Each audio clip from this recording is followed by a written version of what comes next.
In a world where education is key, finding the right math program for your kids is crucial. And that's where CTC Math steps in. This isn't just another math program, it's a comprehensive math curriculum covering everything from K to 12. What sets it apart? The video tutorials. They're not just educational, they're engaging, breaking down complex topics into bite-sized, understandable pieces. It's like having a math expert in your home, available anytime. And it's not about memorizing facts. It's about truly understanding math concepts. The kind of understanding that sticks with them, not just until the next test, but for life. Plus, the flexibility is unbeatable. Whether you're homeschooling or supplementing after-school learning, CTC Math fits into your schedule, not the other way around. Why not take the leap? Visit ctcmath.com today and start your free trial. Discover how a comprehensive curriculum can challenge your child's perspective on math. It's time to give them the tools they need to succeed. That's ctcmath.com.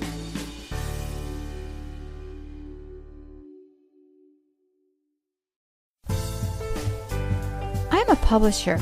And one day, my daughter Christina asked me to write a novel with her. Well, that day was long ago, and that little girl is now an adult. But our novels live on.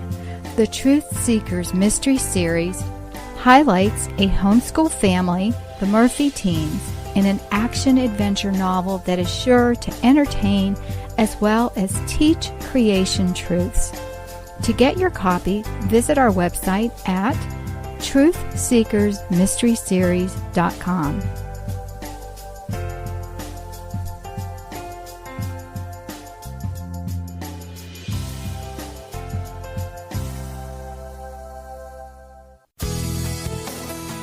This is a production of the Ultimate Homeschool Radio Network. Welcome to the Vintage Homeschool Moms Show. Your host, Felice Gerwitz, is an author, a publisher, and your radio show host. She will encourage, educate, and inspire you with answers to your most pressing questions, from homeschool, marriage, parenting, and much more. Felice loves to equip moms to live a Christian life because every moment counts. Be sure to visit her website at mediaangels.com. And here's your host, Felice Gerwitz.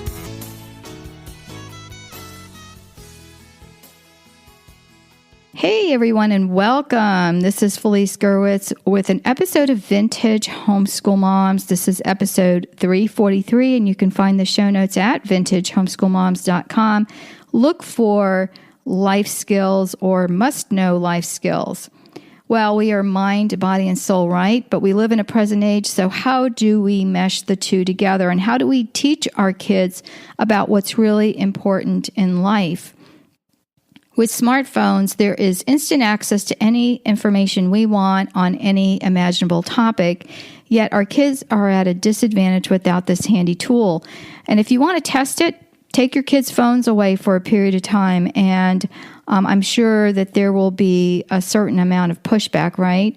I've done this, so I know, and we have a lot of rules and regulations when it comes to electronic devices in our home, and I hope you do as well. Before I get started, I want to thank our sponsor, and that is Media Angels. Please check out mediaangels.com, and you can find out more information about what is happening, and you can check out my new book, One More Child, and a podcast, One More Child podcast.com. I also have a podcast, A Few Minutes with God podcast, and I really enjoy both of those and talking about things that are faith-centered. And so it has been a blessing to be able to share with you on a different note.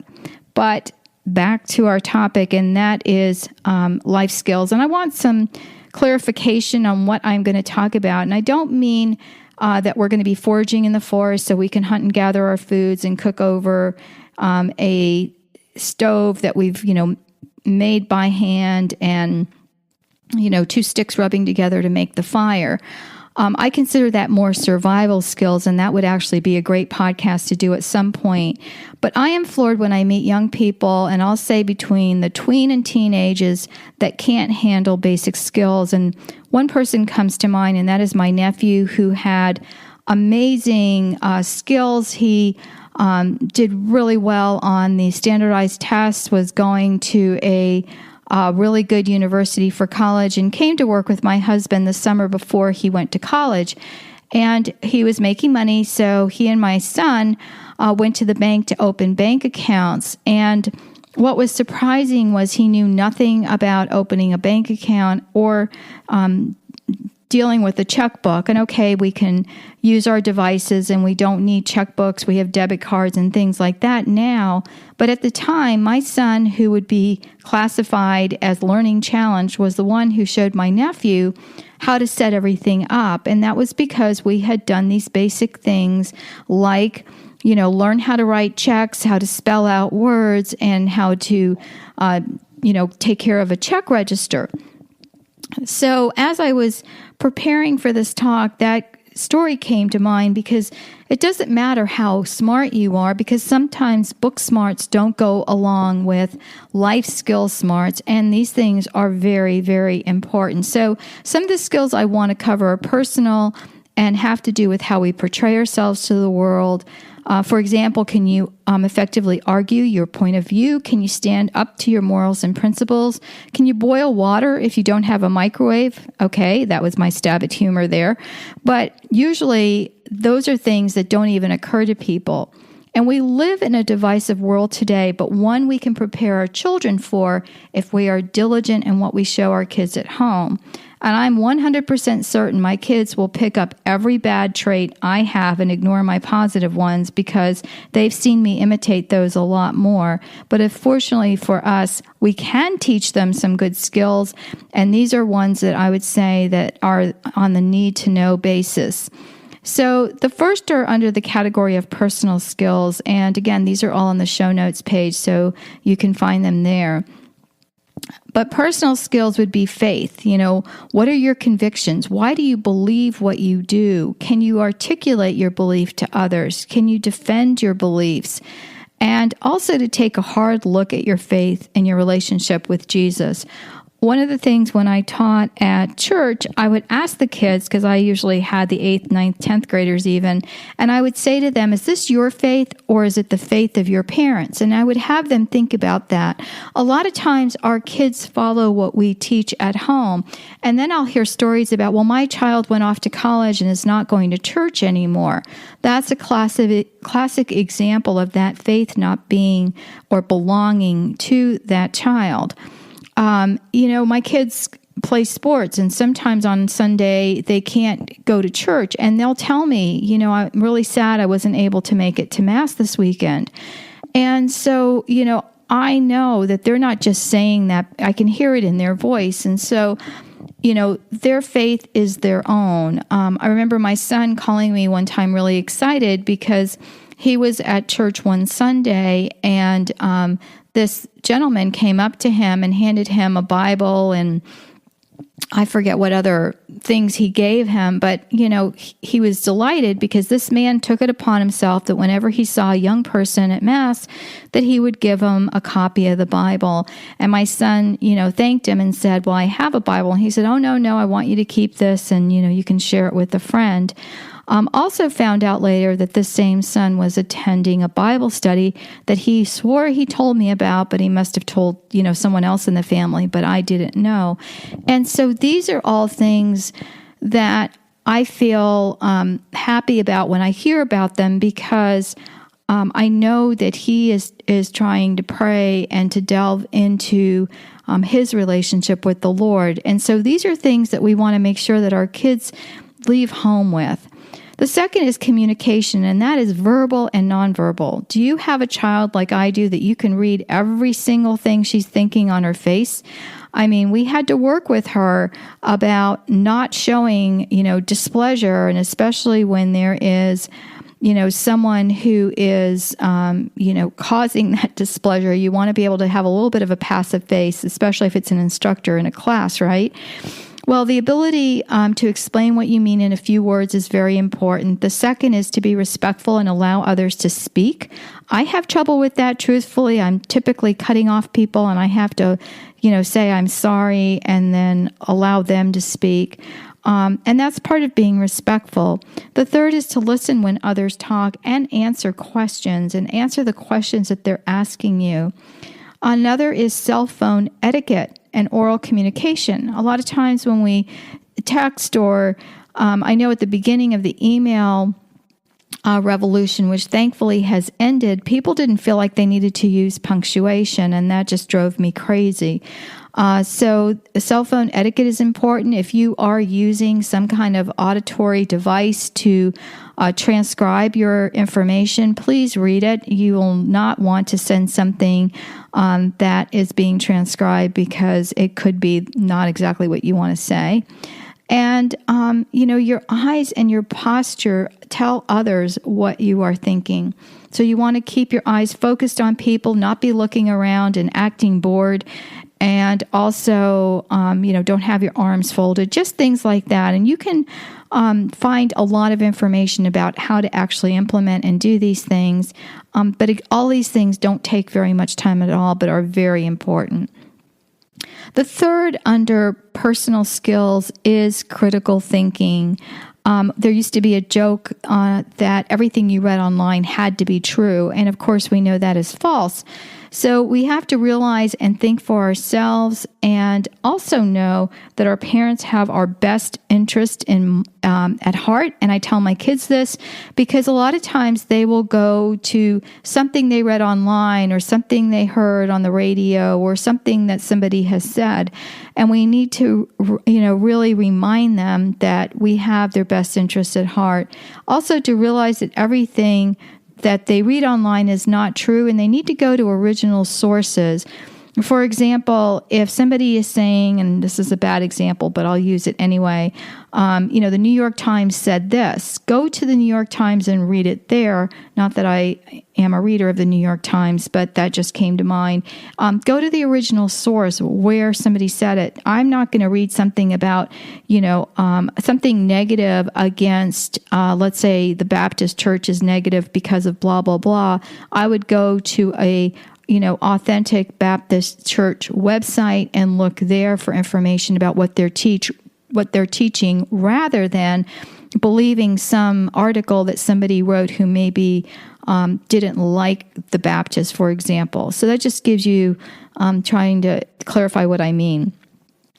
The next part would be the ability to make decisions and solve problems. That is very important. A lot of times kids can't decide and they don't know and they can't figure it out. So give them some situations where they have to make decisions and solve some problems. And also how to resolve a bad decision. If they've made a bad decision, and many of our kids have, then what are they going to do about it? I remember my daughter coming here one time, and her little one, her 4-year-old, said to her, "Mom, did you bring my sippy cup?" And her mom said, "No, I asked you to pick it up before we left." And she goes to her, "Well, that was not thinking of others." And here she was chastising her mother, using her mother's words back at her. And of course, I had to turn away not to laugh to hear a 4-year-old tell her mother that she wasn't thinking of others because she was expecting her to pick up her own sippy cup. Well, she immediately said to her daughter, "Well, what are you going to do about it? You came, you don't have your cup." Instead of getting, segued into the not thinking of others, which I would have been, addressing, she asked her daughter, "What are you going to do to solve it?" So she said, "I'm going to ask Grandma if Grandma has a cup for me." And I said, "Yes, I do. And it's in the drawer. You know where it is." So she had to go find a cup with a lid that fit, which is a puzzle in and of itself. And then she took care of the problem. If we encourage our little kids to do that when they get older, they'll be able to resolve bad decisions and conflicts. And the last, so important in this snowflake age, and that is consequences. Understanding the consequences of our actions, that the parents aren't always going to go and take care of every issue in your life. Again, having them going through some scenarios with some consequences and allowing them to reap the consequences of their decisions. Number 4 is control and of self and opinion.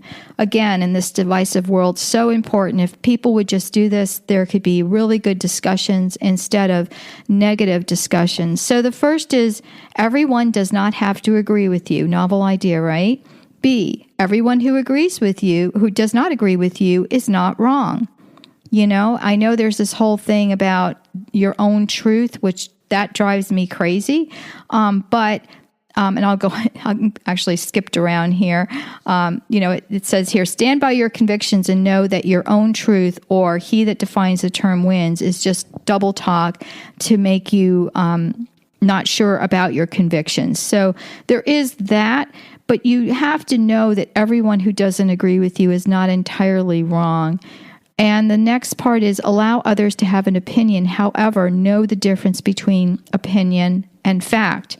Just because someone has an opinion, it doesn't necessarily mean it's a fact. D is anger management. That is very important. We hear about people who are just losing it and going ballistic because things are not going the way they want them to go. We have to be able to control ourselves. If your children have trouble with that, that is really something that needs to be addressed. E was the whole stand by your convictions and, know that your own truth, and he that defines the term wins. And I already shared that with you.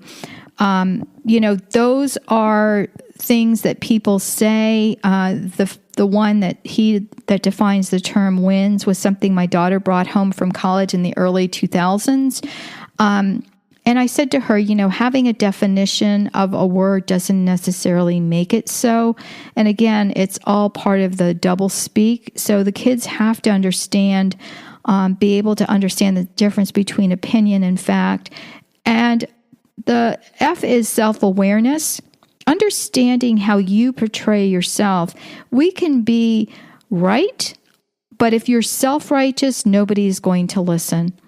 It's like people who argue, that a good thing, for example, like against abortion, but they get into people's faces and start screaming obscenities. That's not going to help either side. So we have to be able to stand by our convictions, to be able to empathize with others, which is the last point here, and to be self-aware in how we portray ourselves. The 5th is coping with stress. There has been an epidemic of children who are stressed. And I remember reading an article about this lady who was talking about her 4-year-old who was on medication due to stress because the stresses of the world. And I was thinking to myself, the first question I would have wanted to ask this mother is, are you on medication? Because obviously she thought that she needed to bring her child in. I mean, something must have happened, right? And then the other is, how can a 4-year-old be stressed? But daily stress does happen, and we need to teach our children how to cope. What are good ways to cope? Having a temper tantrum and a meltdown is not going to work. Also, what are bad ways to cope and what are good ways to cope? And these are things we can share with our children. And then how can we have less stress in our lives? One of the things I will say, parents, is take away those electronic devices. They can be stressful if your kids are playing games, if they are reading what's online. Today, I accidentally, because I don't normally read my Twitter feed, but I accidentally got on and started reading some things on Twitter, and it really upset me and it stressed me. So I had to immediately, release it to the Lord and move on. But these are things that can stress us if we're not aware of it, and we can just go into the spiral that is horrible.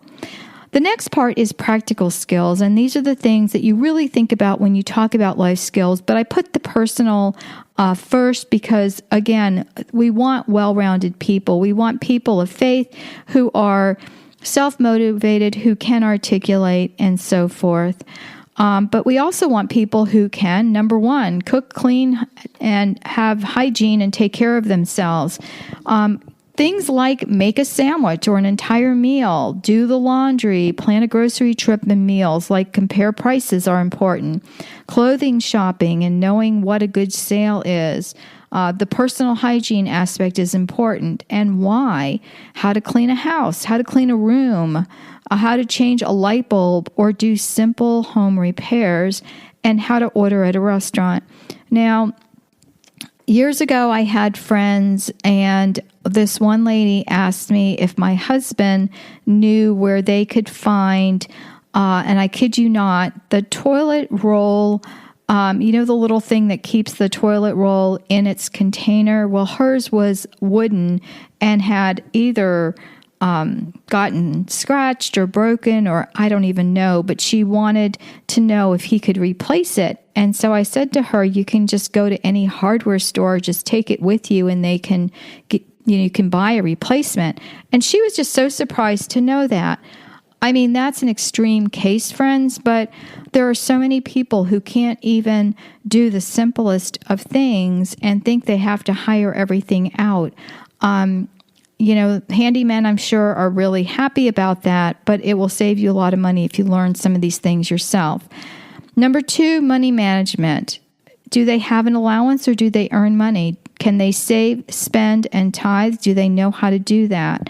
A checking or savings account, understanding credit and why it should be avoided, the difference between credit and debit, planning for the future, understanding household budgets, and the cost of goods. Sometimes kids have no idea what it costs to run a home, pay utility bills, taxes, run a car, food, clothing, and so forth, and they need to understand these things.